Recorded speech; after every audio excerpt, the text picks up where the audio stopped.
Et à toutes, nous connaissons malheureusement énormément de gens qui, Baruch Hashem, surtout dans notre génération, ont tout ce qu'ils ont besoin. La parnassa, la santé même, les enfants, tout ce qu'il y a besoin. Et il y en a bien entendu qui ont même beaucoup plus que ça. D'accord? Et pourtant, la majorité des gens sentent que il manque quelque chose. C'est pas ça. Je me sens vide. Je sens que j'ai pas de satisfaction de ma vie. Comment c'est possible? Pourtant, tu as tout ce que tu as besoin. Le Messilat Yesharim dit que une parabole à ça, c'est comme la fille d'un roi qui a l'habitude de manger du canard à l'orange, des choses très distinguées, etc. Et s'habiller avec des robes très luxueuses, etc., etc. Et un jour, un barbare, il vient, il a décidé de s'occuper d'elle.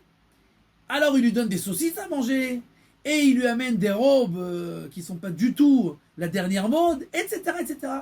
Et il voit la fille du roi qui périt devant lui. Et il ne comprend pas. Comment c'est possible?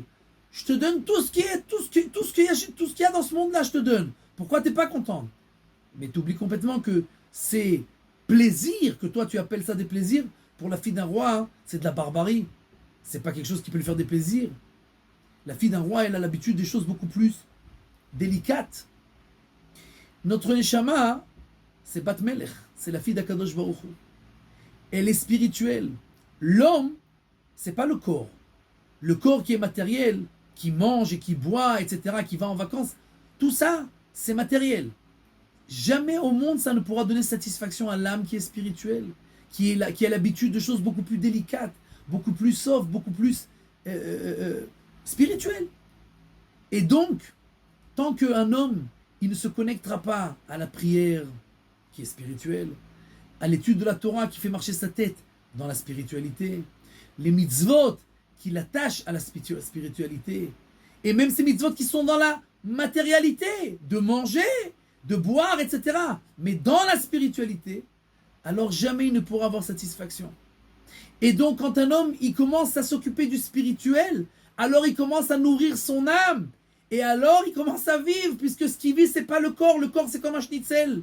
Un schnitzel, il vit pas. Mon corps, c'est comme un schnitzel. Ce qui fait vivre, c'est mon neshama. Donc quand la neshama sera heureuse, automatiquement, comme le corps sera heureux. Donc n'oublions pas ça. Et occupons-nous surtout, quand on arrive à Rosh Hashanah Yom Kippour, de notre spiritualité, pour commencer à kiffer et avoir du plaisir dans ce monde-là.